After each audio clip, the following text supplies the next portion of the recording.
Hi. Ganesha ಎಷ್ಟು ತುಂಟ ಅಂತ ಹಿಂದಿನ ಒಂದು ಕತೆ ಹೇಳಿದ್ದೆ ಅಲ್ವಾ? ಅವನು ತುಂಟತನ ಬರೀ ಯಾರಿಗಾದ್ರೂ ತೊಂದರೆ ಕೊಡೋಕ್ಕಿರೋದಿಲ್ಲ. ಅವನು ತುಂಟತನ ಮಾಡಿದ್ರು ಅದರಲ್ಲೂ ಒಂದು ಬುದ್ಧಿವಂತಿಕೆ ಇರುತ್ತೆ. ಅಗಸ್ತ್ಯರ ವಿಷಯದಲ್ಲಿ ಈ ಕತೆ ಹೇಳಿದ್ದೆ ಅಲ್ವಾ? ಹಾಗೆ ಇನ್ನೊಂದು ಸರಿ ಏನಾಗತ್ತೆ, ರಾವಣನ ವಿಷಯದಲ್ಲೂ ಸಹ ಹೀಗೆ ತುಂಬ ಆಟ ಆಡಿಸ್ತಾನೆ. ಆ ರಾವಣ ಅಂತ ಇದ್ದಾನಲ್ಲ, 10 ತಲೆ. ನಿನಗೆ ಗೊತ್ತಿರಬೇಕಲ್ವಾ, ರಾಮಾಯಣದ ಕತೆ ಕೇಳಿದರೆ ರಾಮ ಅವನನ್ನು ಸಂಹರಿಸ್ತಾ ಅಂತ.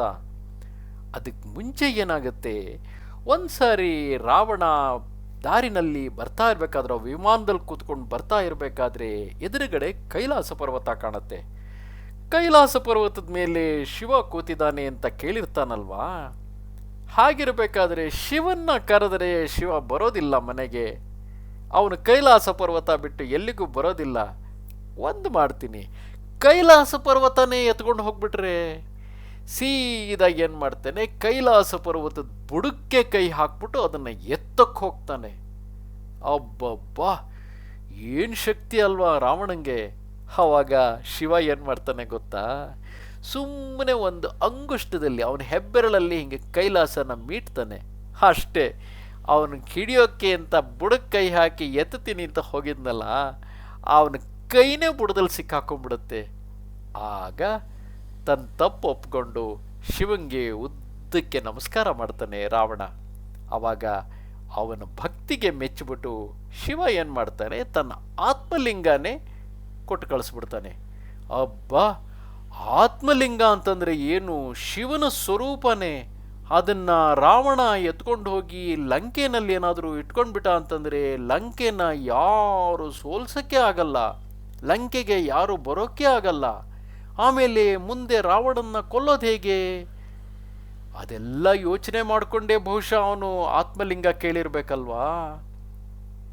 ಸರಿ, ಆತ್ಮಲಿಂಗ ಇಟ್ಟುಕೊಂಡು ಸೀದಾ ಅವನ ದೇಶ ಇತ್ತಲ್ಲ ಲಂಕೆ, ಅಲ್ಲಿಗೆ ಹೊರಡ್ತಾನೆ.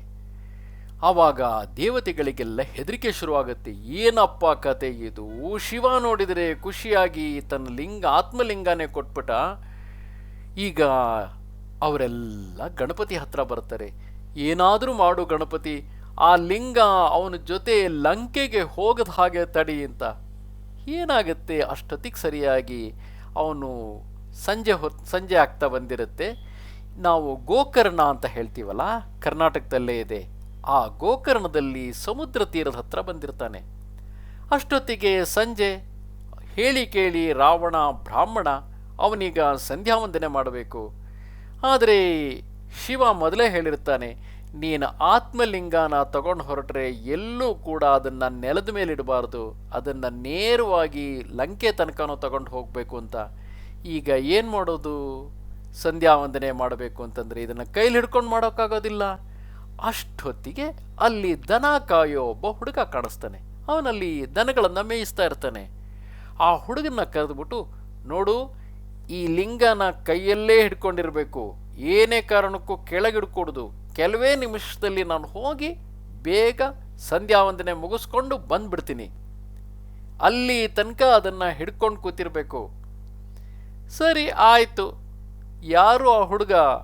ಗಣಪತಿನೇ. ಮಹಾ ಕಿಲಾಡಿ ಅಲ್ವಾ? ಅವನಿನ್ನೂ ಆ ಕಡೆ ಸಂಧ್ಯಾ ವಂದನೆ ಮಾಡ್ತಾ ಇರ್ತಾನೆ. ಎಷ್ಟೊತ್ತು ಬೇಕಾಗುತ್ತೆ ಸಂಧ್ಯಾ ವಂದನೆಗೆ ಅಂತ ಗಣಪತಿಗೆ ಗೊತ್ತಿಲ್ವಾ? ಆದರೆ ಅವನಿವಾಗ ದನ ಕಾಯೋ ಹುಡುಗ, ಅವನಿಗೇನು ಗೊತ್ತಿರುತ್ತೆ? ಬಂದ್ಯಾ, ಮುಗೀತಾ ಅಂತ ಕೇಳ್ತಾನೆ. ಇವನಿಗೆ ರಾವಣಂಗೆ ತಡಿ, ಒಂದು 5 ನಿಮಿಷ ಬಂದ್ಬಿಡ್ತೀನಿ ಅಂತ ಅವನು ಸಂಧ್ಯಾ ವಂದನೆ ಮಾಡ್ತಾ ಇದ್ದಾನೆ. ಇವನು ಸುಮ್ಮನೆ ಬಿಡವಲ್ಲ. ಆಯ್ತಾ, ಮುಗೀತಾ, ನಾನಲ್ಲಿ ಹಸು ಕಾಯೋಕ್ಕೆ ಹೋಗಬೇಕು, ಬೇಗ ಬಾ. ಇವನಿಗೆ ಏನು ಮಾಡಿದ್ರು ಸಹ ಎಲ್ಲೂ ಮಾಡ್ತಾ ಇದ್ದಾರಲ್ಲ, ಯಾಕಂದರೆ ಜಪ ಮಾಡ್ತಿರ್ಬೇಕಾರೆ ಮಧ್ಯ ಬಿಟ್ಟು ಬರೋ ಹಾಗಿಲ್ಲ, ಪೂಜೆ ಮಾಡ್ತಾ ಇರ್ಬೇಕಾರೆ ಸಂಧ್ಯಾ ವಂದನೆ ಮಾಡ್ಬೇಕಾರೆ ಮಧ್ಯದಲ್ಲಿ ಎದ್ದು ಬರೋಕ್ಕಾಗಲ್ಲ. ಕೊನೆಗೆ ಸಂಧ್ಯಾ ವಂದನೆ ಮುಗಿಸಿ ಬಂದು ನೋಡ್ತಾನೆ, ಎಲ್ಲಿದ್ದಾನೆ ಗಣಪತಿ? ನೋಡಿದರೆ ಆತ್ಮಲಿಂಗನ ಅಲ್ಲಿಟ್ಟು ಪರಾರಿ. ಅಯ್ಯಯ್ಯೋ, ಎಂಥ ಕೆಲಸ ಆಗೋಯ್ತು, ಕೆಳಗಿಟ್ಟುಬಿಟ್ನಲ್ಲ ಇವನು. ಕೊನೆ ಕೋಪ ಮಾಡಿಕೊಂಡು ಅದನ್ನು ಕಿತ್ತು ತೆಗಿತೀನಿ ಅಂತ ತೆಗೆಯಕ್ಕೆ ಹೋಗ್ತಾನೆ. ಹೇಗೆ ಬರುತ್ತದು? ಒಂದು ಸರಿ ನೆಲದ ಮೇಲೆ ಕೂತ್ಕೊಳ್ತು ಅಂತಂದರೆ ಬಲ್ವಾಗಿ ಬೇರು ಬಿಟ್ಟ ಹಾಗೆ ಅಲ್ಲೇ ಸ್ಥಾಪಯಾಮಿ ಕೂತ್ಕೊಂಡ್ಬಿಟ್ಟಿರುತ್ತೆ. ಪಾಪ ರಾವಣ ಏನು ಮಾಡ್ತಾನೆ, ಎಲ್ಲಿ ಹುಡುಕಿದ್ರು ಇಲ್ವೇ ಇಲ್ಲ. ಅವನು ನೋಡಿದರೆ ಸೀದಾ ಅಲ್ಲಿಂದ ಓಡ್ ಹೋಗ್ಬಿಟ್ಟು ಅಲ್ಲಿಂದ ಸ್ವಲ್ಪ ದೂರದಲ್ಲಿ ಇಡುಗುಂಜಿ ಅಂತ ಒಂದು ಕ್ಷೇತ್ರ ಇದೆ, ಅಲ್ಲಿ ಹೋಗಿ ಕಲ್ಲಾಗಿ ನಿಂತುಬಿಟ್ಟಿರ್ತಾನೆ. ಆವಾಗ ರಾವಣಂಗೆ ಗೊತ್ತಾಗತ್ತೆ, ಓಹೋ ಇದೆಲ್ಲ ಗಣಪತಿ ಕೆಲಸನೋ, ಏನು ಮಾಡೋದು, ಏನು ಹೇಳೋಕ್ಕಾಗಲ್ಲ.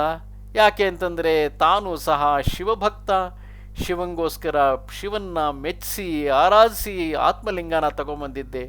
ಗಣಪತಿ ಶಿವನ ಮಗಾನೆ, ಈಗ ಗಣಪತಿಗೆ ಶಿಕ್ಷೆ ಕೊಡೋಕ್ಕಾಗತ್ತಾ? ಸರಿ, ನಾನೇನೋ ಯೋಚನೆ ಮಾಡ್ಕೊಂಡು ತಗೊಂಬಂದೆ, ಅಂದ್ಕೊಂಡಿದ್ದು ಒಂದು, ಆದರೆ ಆಗಿದ್ದು ಇನ್ನೊಂದು ಅಂತ ಅಂದ್ಕೊಂಡು ಮೋರೆ ತಲೆ ಕೆಳಗೆ ಹಾಕ್ಕೊಂಡು ಮೋರೆ ತಗ್ಗಿಸ್ಕೊಂಡು ಸೀದಾ ಲಂಕೆಗೆ ಹೊರಟೋಗ್ತಾನೆ. ಎಷ್ಟು ಬುದ್ಧಿವಂತ ಅಲ್ವಾ? ಅದಕ್ಕೆ ಇಲ್ಲದೆ ಹೋಗಿದ್ದಿದ್ರೆ ನಾವು ಆತ್ಮಲಿಂಗ ನೋಡಬೇಕು ಅಂದರೆ ಲಂಕೆಗೆ ಹೋಗಬೇಕಾಗಿತ್ತೋ ಏನೋ. ಈಗ ನೋಡು, ಆ ಆತ್ಮಲಿಂಗ ಗೋಕರ್ಣದಲ್ಲೇ ಇದೆ. ಗೋಕರ್ಣ ಅಂತ ಅದ್ಭುತವಾಗಿದೆ, ಅದರ ಹತ್ರ ಸಮುದ್ರ ತೀರ, ತುಂಬ ಪವಿತ್ರವಾದ ಕ್ಷೇತ್ರ. ಯಾವಾಗಲಾದರೂ ಒಂದ್ಸರಿ ಅಪ್ಪ ಅಮ್ಮನ್ನು ಕರ್ಕೊಂಡು ಹೋಗ್ಬಾ, ತುಂಬ ಚೆನ್ನಾಗಿದೆ. ಸಮುದ್ರ ತೀರದಲ್ಲಿ ಆಟ ಆಡೋಕ್ಕೂ ಚೆನ್ನಾಗಿರುತ್ತೆ, ದೇವಸ್ಥಾನನೂ ತುಂಬ ಚೆನ್ನಾಗಿದೆ.